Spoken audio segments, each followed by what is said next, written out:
자, 오늘 저희가 좀 깊게 들여다볼 회사는 SK네트워크스입니다.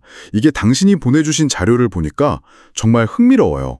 한쪽에는 회사가 직접 낸 아주 번쩍이는 보고서가 있고요. 네, 2023 지속가능 경영 보고서 ESG랑 AI 비전으로 아주 가득 차 있죠. 그런데 또 다른 한쪽에는 분위기가 완전히 다른 기사들이 있어요. 그쵸. 전임 회장의 수천억 원대 횡령 혐의.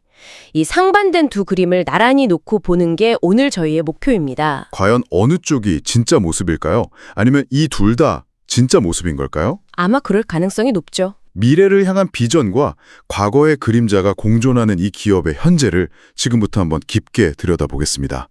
우선 SK네트워크스, 어떤 회사인지부터 좀 짚어봐야 할 것 같아요. 솔직히 딱 떠오르는 이미지가 좀 명확하진 않거든요. 종합상사인가? 렌터카 회사인가? 맞아요. 1593년에 선경직롤로 시작해서 지금은 연결 기준으로 매출이 9조 원이 넘는데도 말이죠. 네, 엄청난 대기업인데도요. 워낙 회사의 정체성이 여러 번 크게 바뀌어서 그런데 회사 스스로도 그 성장 과정을 SKN 1.0에서 3.0으로 구분해서 설명을 하더라고요. 아, 그 구분이요? 네. SKN 1.0은 정보가 귀하던 시절, 정보의 비대칭성을 활용해 성장했던 종합상사 시대고요. 네. 그리고 SKN 2.0은 SK 렌터카나 SK 매직 같은 사업을 통해서 소유 대신 렌털이라는 새로운 라이프 스타일을 제안했던 렌털 사업 시대입니다. 그리고 지금이 바로 SKN 3.0, 즉 AI 컴퍼니로의 전환을 선언한 상태인 거고요. 바로 그겁니다. 근데 그 1.0에서 3.0이라는 구분이 참 깔끔하긴 한데 계획대로 착착 진행된 것 같은 느낌을 주잖아요. 그렇죠. 근데 현실이 그렇게 부드럽게 전환되진 않죠.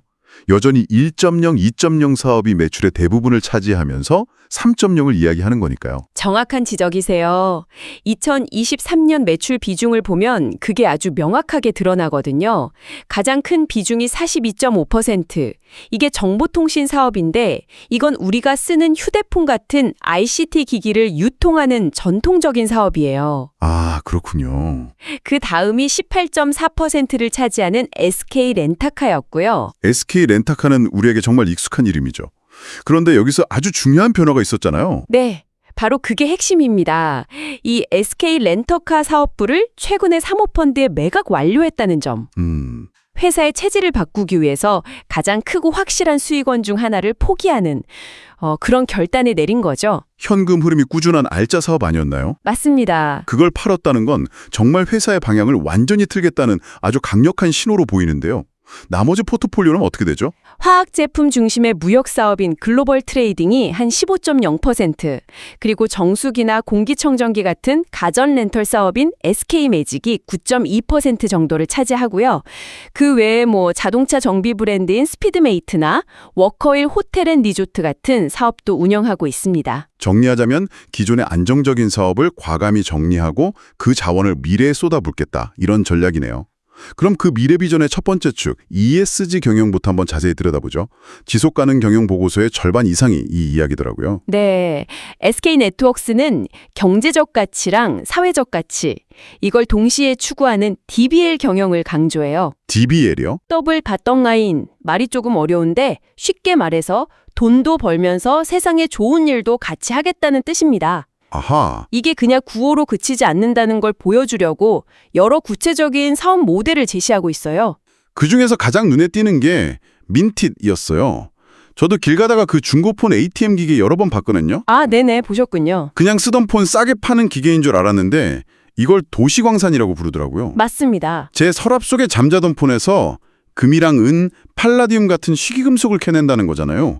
각착이 되게 대단해 보여요. 바로 그겁니다. 2023년에만 80만 대가 넘는 중고폰이 민킷을 통해서 수거됐다고 해요. 와, 80만 대요? 네. 이렇게 자원을 재활용해서 만들어낸 사회적 가치를 자체적으로 측정했는데 무려 203억 원에 달한다고 합니다. 대단하네요. 물론 중고폰 거래할 때 제일 걱정되는 개인정보 유출 문제도 국제 인증받은 기술로 완벽하게 삭제한다고 강조하고 있고요. SK 매직의 사례도 흥미로웠어요. 폐플라스틱을 재활용해서 만든 PCR 플라스틱을 99.5%나 사용한 공기청정기를 내놨는데 이게 업계 최초라고 하더군요. 네, 맞아요. 또 전기를 아예 안 쓰고 수압만으로 작동하는 에코미니 정수기도 있고요. 그런 시도들이 뭐 거창한 기술 혁신은 아닐지 몰라도 일상에서 소비자들이 탄소 발자국을 줄일 수 있도록 구체적인 선택지를 준다는 데 의미가 있는 것 같아요. 맞습니다. 자동차 관련 사업도 마찬가지예요. 스피드메이트에서는 사고 차량의 멀쩡한 부품을 다시 쓸 수 있게 ECO 부품으로 유통해서 폐기물을 줄이고 있고요. 네, 매각되긴 했지만 SK 렌터카의 비전도 인상적이긴 했어요. 2030년까지 보유 차량을 100% 전기차로 바꾸겠다는 KEV100 목표. 네. 그리고 자회사인 SK 일렉클링크는 이미 국내 1위 민간 급속 충전 사업자더라고요. 호텔 사업에서 이런 노력을 한다는 게 좀 의외였는데 워커힐 호텔은 폐기물 매립제로 최고 등급인 골드 등급을 받았다고요? 네. 객실에 있는 칫솔이나 빗을 대나무, 옥수수, 전분 같은 친환경 소재로 바꾸는 건 이제 기본이고요. 투숙객이 버린 페트병 13개를 모아서 친환경 우산을 만들어 파는 업사이클링 활동도 한다고 해요. 아, 그런 것도 있군요. 사실 호텔은 럭셔리, 어떻게 보면 좀 과잉 소비의 상징 같은 곳이잖아요. 그런데 그런 곳에서 이런 스토리를 보여주니까 오히려 더 세련되고 의미 있게 느껴지더라고요. 맞습니다. 이처럼 사업 전반에 순환경제라는 키워드를 녹여내려는 시도가 아주 뚜렷하게 보여요. 이게 바로 SK 네트워크스가 그리고 있는 미래의 한 축인 셈이죠. 이런 친환경 노력도 중요하지만 사실 SK 네트워크스가 SK 렌터카라는 거대한 사업부까지 팔면서 진짜 승부수를 던진 곳은 따로 있죠. 바로 AI입니다. 네, AI. 이게 진짜 궁금해요. 70년 된 상사기업이 갑자기 어떻게 AI 컴퍼니가 되겠다는 걸까요? 여기서 아주 중요한 포인트를 짚어주셨어요. SK 네트워크스는 직접 AI 기술을 막 개발하는 회사가 되겠다는 게 아니에요. 아, 그런 게 아니고요? 네, 그보다는 유망한 AI 기술 기업을 발굴해서 투자하고 기존 사업의 AI를 접목해서 가치를 높이는 뭐랄까 푸자형 사업회사 모델을 추구하고 있습니다. 아, 직접 코딩하는 회사가 아니라 잘하는 선수들을 알아보는 감독이 되겠다 이런 거군요. 그래서 구체적으로 어떤 곳에 투자하고 있는지를 보면 그 방향성이 보이겠죠? 네네. 이를 위해서 미국 실리콘밸리에 하이코 캐피털이라는 투자 법인까지 설립해서 글로벌 스타트업에 직접 투자하고 있어요. 대표적인 사례를 몇 가지 보면 데이터 관리랑 컨설팅을 전문으로 하는 엔코아라는 국내 기업은 아예 인수를 해버렸고요. 아, 인수를요? 네. 그리고 AI 솔루션 개발 스타트업인 업스테이지, 또 네덜란드에 있는 AI 기반 스마트팜 솔루션 기업 솔스에이지에도 투자했습니다. 버섯 균사체를 활용해서 친환경 가죽 대체 소재를 만드는 마이크웍스 같은 독특한 기업에도 투자했네요. 잠깐만요. 들어보니까 흥미로운 패턴이 보이는데요. 어떤 패턴이죠? 엔코아는 데이터 관리, 업스테이지는 AI 솔루션. 이건 AI의 기반 기술이고 솔스에이지는 농업, 마이크웍스는 소재. 이건 AI를 활용한 친환경 기술이잖아요. 아, 결국 ESG와 AI, 이 두 가지 키워드로 투자가 정확히 모아지고 있네요. 바로 그겁니다.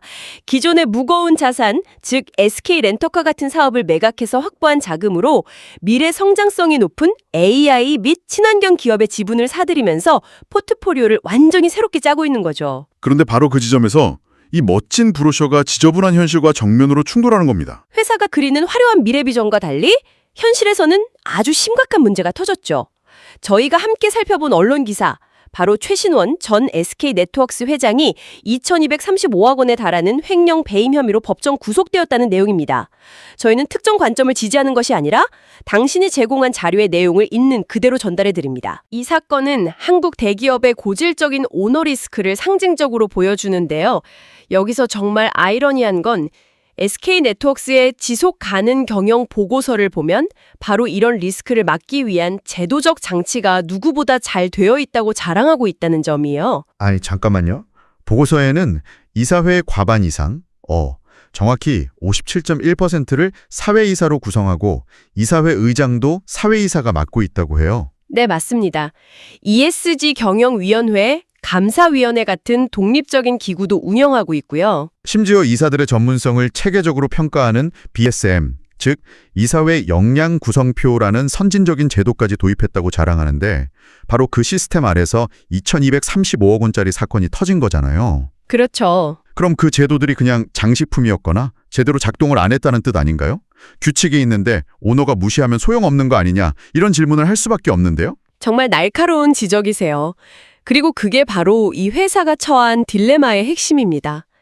보고서에 나온 수많은 선진적인 제도를 도입하는 형식은 갖췄지만 그게 실질적인 문화로 뿌리내리기 전에 과거의 관행이 터져 나온 거죠. 현재와 과거가 한 회사 안에서 힘겹게 싸우는 뭐랄까 과도기적 모습이라고밖에 설명할 수가 없어요. 결국 과거의 잘못된 관행을 끊어내려는 현재의 노력과 그 과거의 관행이 동시에 존재하는 상황이네요. 네, 그렇습니다. SK네트워크 같은 주력 사업부를 매각하거나 워커힐 호텔이 재무적으로 어려움을 겪는 걸 보면 이런 체질 개선 과정이 결코 순탄치만은 않다는 것도 느껴지고요. 오늘 SK네트워크에 대한 여러 자료를 통해 깊이 들여다봤는데요. 한번 정리해볼까요? 70년 전 산경직물에서 시작해서 종합상사와 렌털 사업을 거쳐 이제는 스스로를 AI 기술 기반의 투자회사라는 새로운 정체성으로 규정하며 나아가고 있어요. 맞습니다. 그 과정에서 순환경제와 친환경을 중심으로 한 ESG 경영을 핵심 전략으로 삼고 있고요. 특히 민티의 중고폰 재활용이나 SK매직의 친환경 가전처럼 구체적인 사업을 통해 가시적인 성과를 보여주고 있다는 점은 긍정적으로 평가할 수 있습니다. 하지만 이런 화려한 비전 이면에는 전임 회장의 비리 사건으로 대표되는 낡은 거버넌스의 그림자가 여전히 짙게 남아있죠. 그리고 SK네트워크 매각 같은 과감한 사업 재편을 통해 생존과 미래 성장을 동시에 모색해야 하는 아주 힘겨운 전환기를 지나고 있고요. 그래서 당신께 마지막으로 던지고 싶은 질문은 이겁니다. SK네트워크는 과연 ESG와 AI라는 두 개의 멋진 날개를 달고 과거의 무거운 그림자를 완전히 벗어던질 수 있을까요? 기업의 DNA를 바꾸려는 이 거대한 실험이 성공하려면 보고서에 적힌 수많은 제도들 외에 보이지 않는 영역에서 근본적으로 무엇이 더 필요할지 생각해보시면 흥미로울 것 같습니다. 구독, 좋아요, 알림 켜줘. 작은 클릭이 나를 춤추게 해. 영상이 좋았다면 공유해줘. 너의 손끝이 큰 힘이 돼. 구독, 좋아요, 알려줘. 너의 작은 클릭이 나를 춤추게 해.